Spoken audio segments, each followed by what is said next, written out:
So here's the problem with I think with society in terms of like one night stands and people that are single. Like, all right, so this is what most people think. Girls have this reality where sex is really easy for them. So they're like, oh, it's easy for us, so it must be easy for them. So this is really weird. When you approach a girl, sometimes you get rejected because the girl's like, oh, this guy right here could have sex with any girl he wants, and he's just gonna throw me away. He's just gonna use me and throw me away, and I'm getting tired of getting used and thrown away. But like, this girl has no idea how hard it is for a guy on average to actually get laid. Like, I mean, like the amount of effort that it takes, like a guy, like there's very much like a difference in like value when it comes to like the upfront. Guys obviously have the value, like the control in the back end. We get to decide on the relationship, but girls have the control in the back end. Like, you have more control in the dynamics of the relationship and also being the man in the relationship if you set it up the correct way. But the girls have the strength in the beginning. And then not to mention too, there's these guys that believe that there's this subsect of men that are like, that they can never be, and they get jealous over this, and they're like, these guys up here are getting laid, all the women I want, and they like, I just want to love a girl and take care of her, and these guys are evil. These guys are evil, and they're taking advantage of girls, when in all actuality, girls are way more intelligent than that. Girls are not that stupid. And I'll say this, like attracts like. You're not going to attract somebody that isn't your type. Like, if you're resonating a certain energy, you're gonna draw that to you. And that's what you have to understand. There's nothing wrong with like being a person that wants to be single, that wants to play the field, that wants to sleep around. Give people good emotions, be a positive entity and good human being. I just think it's really stupid that society has to make it so binary. Like, if you're not in a relationship, you're not married, and you're just sleeping around, you're a monster. You need to man up. You need to man up. That's stupid. All right, don't listen to them. All right, this is coming down to like, this is like, I feel like Oprah would be like fucking waving a microphone, like, you know, like right now saying this, or like somebody on like the View. Well, my theory is it actually comes from, it comes from some very deep historical stuff. The reason why we promote monogamy and say that's the only way to live and that's correct, and not being monogamous is incorrect and bad. I mean, even like TV shows like How I Met Your Mother, the characters are only satisfied when they're in the relationship. Yeah. Like, eventually they feel empty if they're having one night stands, right? Barney eventually is miserable, and he's like, he hates one night stands, and they ruined his life. Things like that. Why is that the narrative? I think it actually comes from the societies that were the most successful at building and expanding. Go back to Christian societies when Christianity started spreading, because they had enforced monogamy in the society. Like, that's what's promoted, that's what you're supposed to do, and those societies succeeded. So monogamy is one of the cornerstones of a society as a whole succeeding, because if you don't have monogamy and you have a polygamous society, which, by the way, in the past most societies were at one point polygamous, those societies have a higher chance of like rebellion. They have less men who are having families and like able to get women, so they're more likely to, that's going to cause problems, right? More crime, they're going to expand less, they're going to it's going to cause a lot of problems and dissatisfaction. And so a Christian or any kind of like enforced monogamy, those societies spread, and so that goes all the way to the present, where that's deeply embedded in every aspect of our culture, because that's what led our culture to succeed where others failed. So that turns into them telling you, you need to be monogamous to be happy, because that's what makes society as a whole function. But as an individual, it's not what makes you happy. It's what makes society work as a whole if most people are following that. So that's why it's culturally enforced, because we live in a free society. It can't be legally enforced anymore. But that's why that's still a big aspect of our culture. That's my theory anyway. So keep that in mind when you think about like monogamy, all that romance, all the Hollywood, all those narratives. They come from something that is not necessarily so benevolent as what you'd think. There's always some underlying reason why the culture is the way it is. The idea that relationships, you have this long-term fulfillment, and one night stands are hollow and you end up feeling empty, and there's more pain in one night stands. I think that is very false, because in a relationship, guess what? 95% of relationships end. It's a slow, painful Maybe it doesn't end in one night, but it ends, and it involves a lot of pain. It involves feelings of emptiness or helplessness or being controlled, trapped, being manipulated. The majority of relationships, if you watch them, like, they're falling apart. They're on the brink of, like, after 6 months, after a year, whatever it is, like, they're not getting along very well. They're not very compatible, as it turns out, as much as they thought they were. And they're like trying to keep something that was there for a few months. They're trying to keep it, get it back, but it's gone, and they're like grasping for breath in a sense. And so they're miserable. And that's very, very common. And so a relationship ends up involving months, if not years of suffering, and you break up eventually, and then you have that feeling of loss, that tremendous feeling of loss that can lead to another long period of having these negative emotions, negative feelings, where a one-night stand, you might get less feelings of intimacy, so in a sense you have less to gain, but guess what? Maybe you really like someone you had a one-night stand with, but are you gonna, like, for months afterwards be in pain? Are you gonna have months of being with them where it feels like a shit show? Like, it feels like all this, like, you have a toxic relationship? No! There's actually a lot less to lose when it comes to one-night stands. So you could argue there's less to gain because you're not gonna start a family or something, right? But there's also less to lose, and most relationships end badly. Like, just mathematically, statistically, first half of marriages end in divorce, and guess what? It's not like all the ones that don't end up in divorce are good. A lot of them, they're staying together because they feel like they have no other options, because they have a family that they want to stay together for the kids, etc. And they're forcing it even though they don't like each other much. I've seen plenty of relationships that you would think, if you met them for like a few hours, you'd think, oh, they're really great together. But when you know them, you see how toxic those relationships are. So it's very important to keep in mind that, yes, a one-night stand, like if you want a family, well, one night stand isn't gonna, it's not gonna help you accomplish that goal. But the vast majority of relationships end badly, right? They end, and the amount of suffering and negative emotions and consequences to them is much higher. So if you're someone who's leaning towards, like, I want to be in a relationship, I don't want one-night stands, you have to be very, very, very careful who you get into a relationship with. Well, you're probably somebody also too, if you need a relationship, you're probably codependent or a narcissist, and either way, that's gonna turn out to be a toxic relationship. You need to do some self-work. If you need a relationship and you're like hearing this conversation right now between us, and you're like, I need to find a girlfriend, these guys are assholes. To be honest, you're gonna find yourself in a very horrendous situation here not too long. It's like you have to be a person that's what's called very interpersonal. Like you're looking for an interpersonal relationship where they're their own person, you're your own person. Interdependent. That's the idea. You're your own people, and you guys are not like trying to control and constantly manage each other. You guys want what's best for each other, but you're not like, and you can respect boundaries. You respect like privacy boundaries, space boundaries, time boundaries, like physical boundaries. Like you're respecting boundaries. Like you're your own person. You're your own person. There's no kind of manipulation or controlling going on. It's just pure like if like your partner left, it's not like your world's ending. I mean, like you'll still suck. I mean, you imagine you still love your partner, but you're not gonna be like trying to like manipulate them coming back or something like that. Trying to play the puppeteer over here with your partner, somebody you're supposed to love. Like that's a problem. Part of the problem with codependence is that it's something that sneaks up on you gradually. So it's not like, oh, you're instantly totally attached to this person. You need them for your happiness, and you feel like they're the missing puzzle piece to complete you. What is that special called? It's really good to understand relationships on Netflix. Jigsaw. Yeah, that like if you want a really good explanation of why so many relationships are toxic and hurtful. Yeah. Oh, hey man, what's up? I love you. I love you more. So, what's up?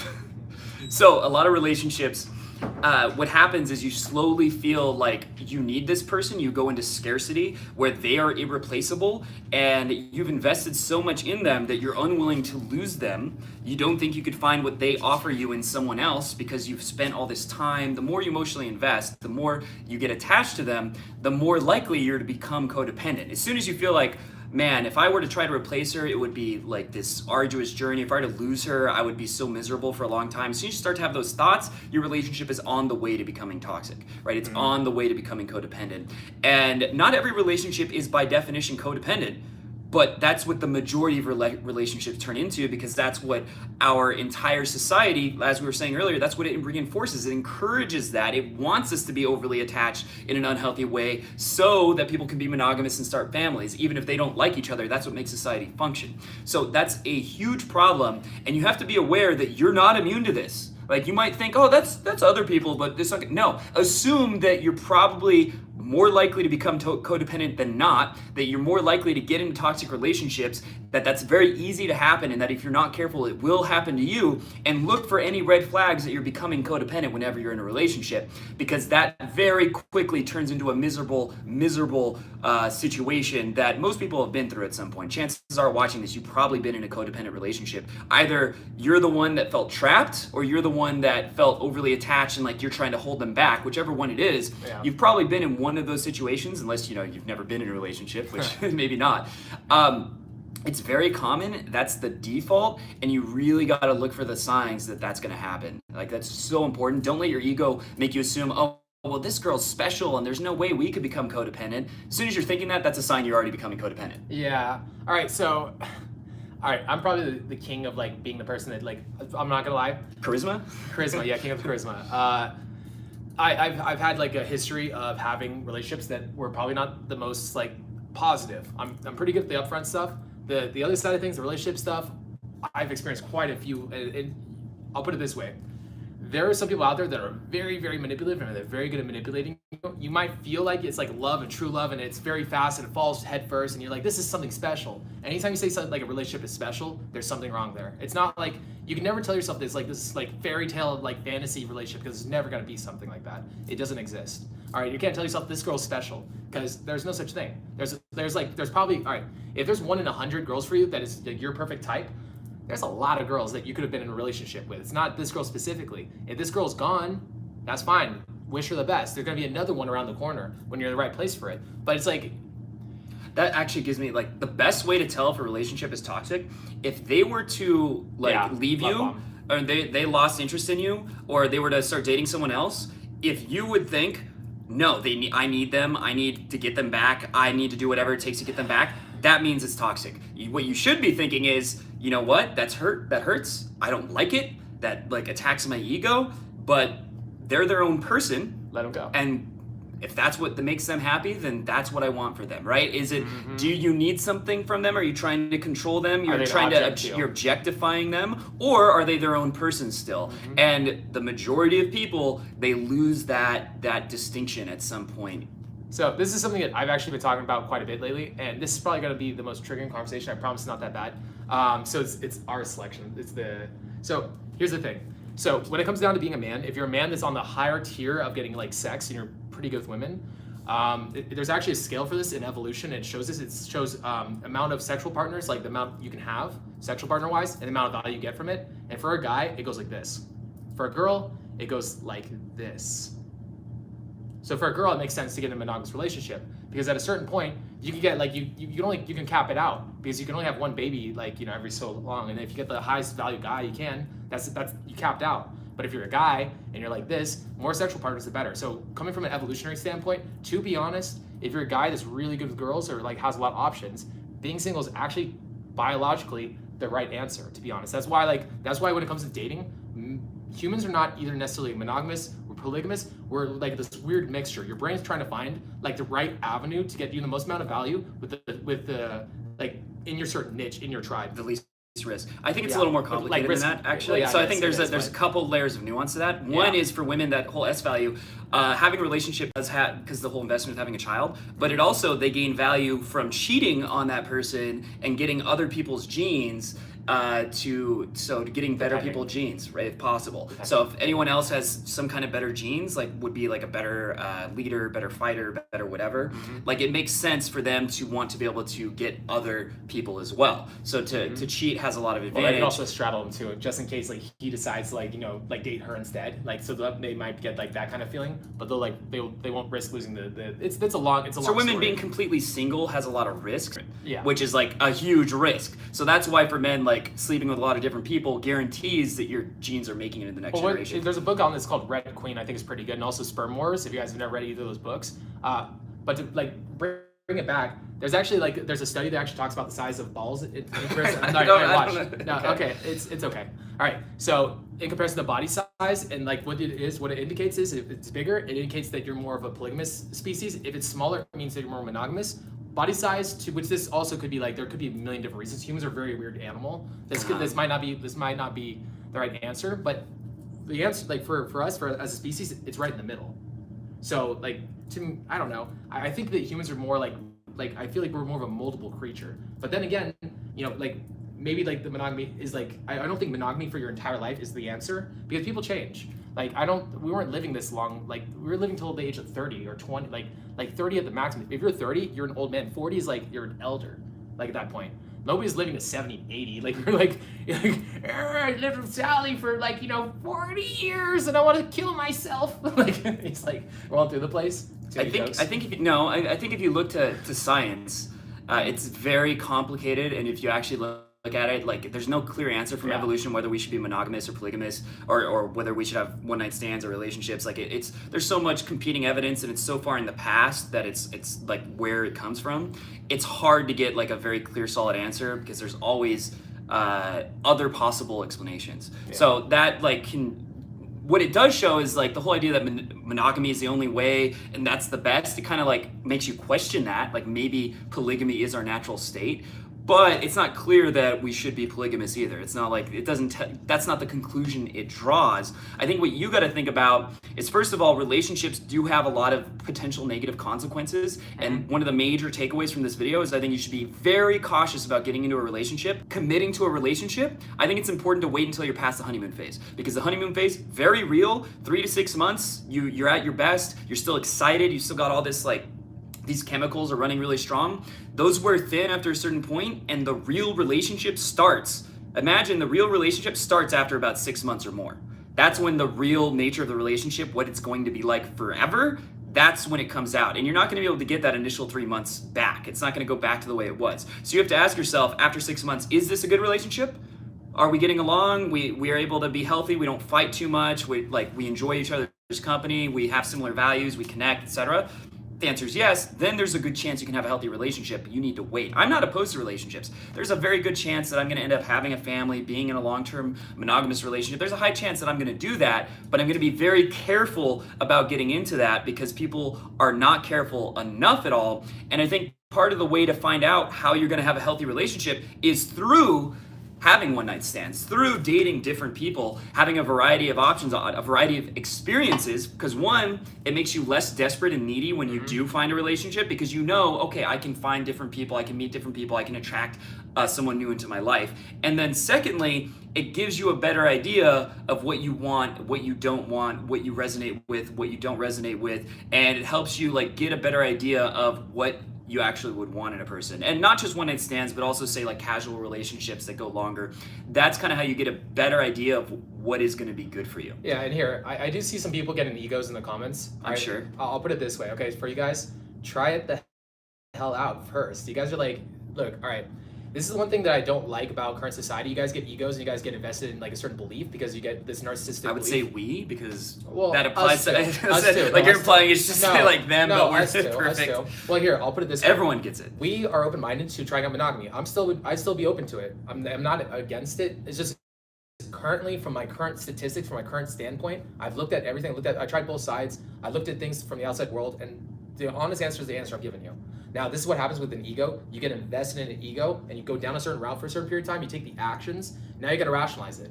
So, have you been rationalizing your actions? Have you been rationalizing what society's been telling you? Have you just been told a certain truth, and now you're getting triggered, and you're getting emotional? Do you feel emotional in your body? Because if you feel emotional, guess what?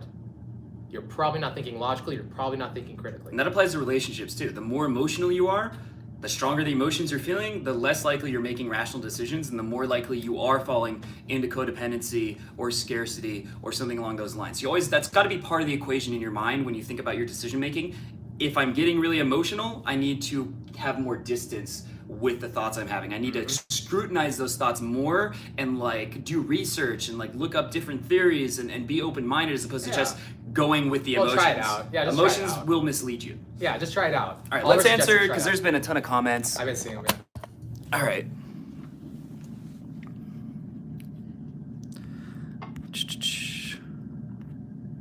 Oh, that was already 30 minutes. Damn. Do I believe in the wall, or do I think it's red pill cope? Women over 30 have a hard time finding a man. It does get harder, especially if they're mothers. But it's exaggeration. Like, if you take care of yourself, it's a lot less. It's not as black and white as they make it sound. Yeah. I don't want a one night stand. My bedroom already has one. You should use that as an opener. That's a great one. Hey girl, look, you're really hot, but I don't want a one night stand because my bedroom already has one. Yeah, having a partner by your side versus excitement. That's kind of one of the trade-offs you got to make. Although, to be fair, you can have casual relationships that are somewhat like committed in the sense that even though you're seeing other people, you see each other a lot, you have intimacy. It's also like an open relationship would be one then jealousy comes into play. That's the trade-off, right? There's going to be jealousy almost inevitably. So that's the trade-off you got to make. But there are ways to have one night stands and the excitement, but also have, say, a friends with benefits, things like that. So, but that is kind of the trade-off you got to think. And the partner by your side has a lot of advantages, but it also has some serious disadvantages. The biggest disadvantage of a relationship, in my experience, is it makes it very easy to get comfortable. And it makes it easy to kind of rest on your laurels, if you will, to like stop hitting the gym, to gain like the whole 15, the relationship gut, like that can happen. Or to feel like, because you don't have this sense of evolutionary pressure to like push yourself, and you have this person that's giving you so much validation, so much comfort, and a lot of the time, they want to pull you away from working, they want to pull you away from hustling, from working out, from doing these things, and your habits, your behavior changes to be just like doing nothing with them in bed. And if that's happening, that's a sign that the relationship can harm you in a big way. So comfort definitely has its disadvantages, manipulation, and I think you want to make sure that that's not the type of relationship, unless that's the lifestyle you want. Like you really genuinely desire that. Nobody And does. I don't know. I wouldn't go that far, because who knows? We're only one person, you know? Well, Maybe that's fair. some, like I've seen video game streamers, I think that sounds like that's your whole life, is just playing video games 12 hours a day. That sounds empty. But some of them seem to be pretty happy, and maybe they are, you know? Well, If that's what they Push it want. out. We have different values. So if that's their genuine value, I'm not going to say anything's wrong with it. You just want to question whether that's a genuine value, or if you're, rationalizing that's a good situation. Fair enough.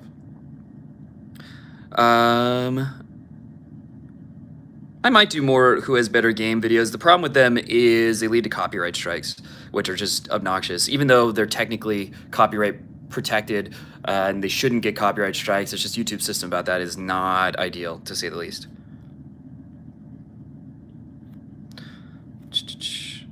All right. Are you guys a gay couple? Whatever you want us to be. Let's see. The interface for going over comments, by the way, is not the best here. I'm not sure about their live systems yet. They do a lot of weird things, like the thumbnails kind of a weird thing. Technical game.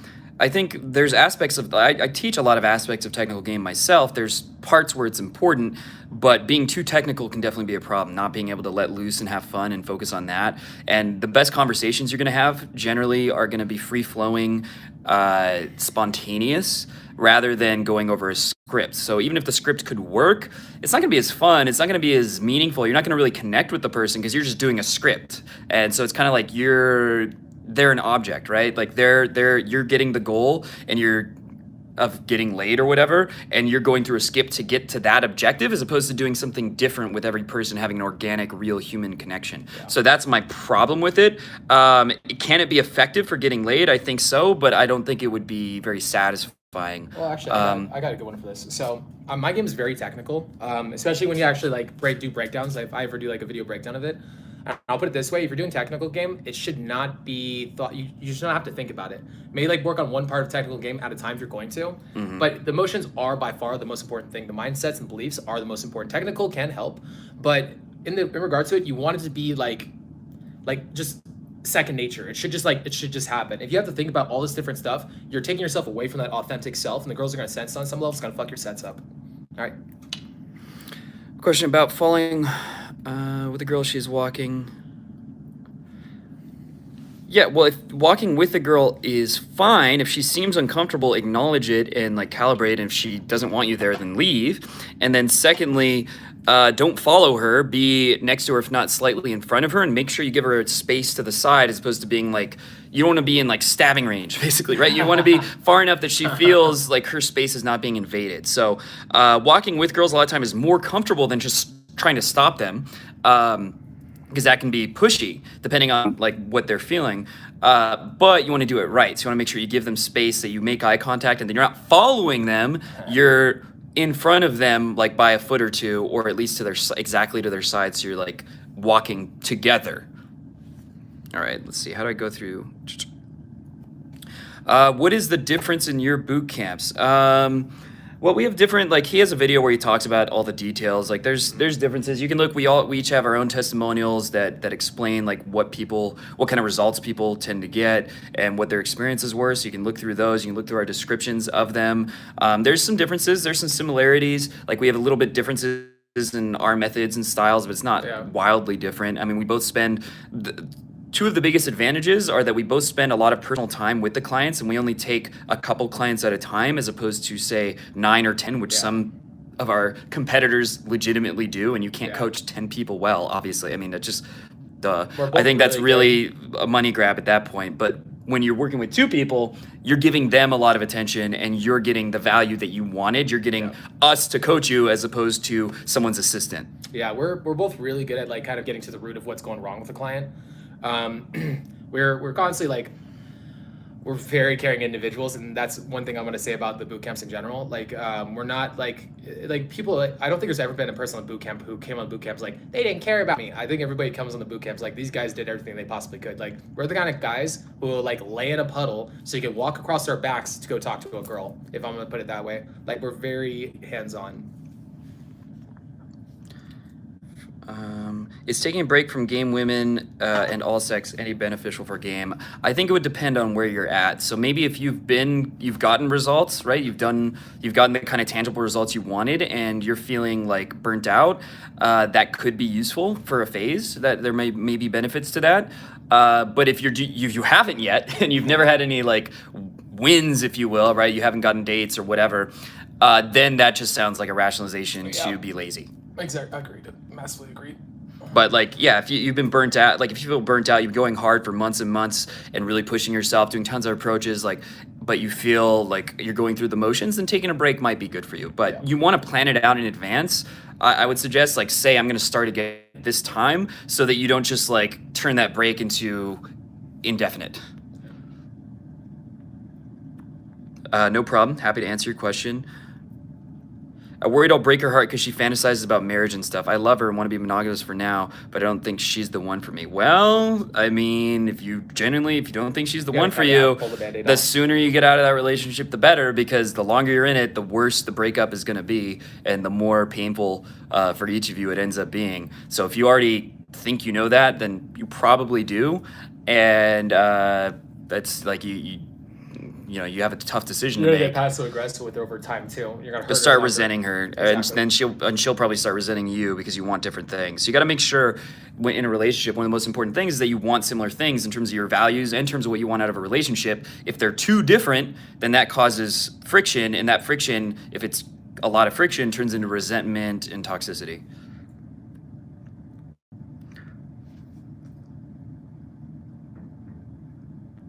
All right. I think, any last things you want to say? 9/11 was an inside job.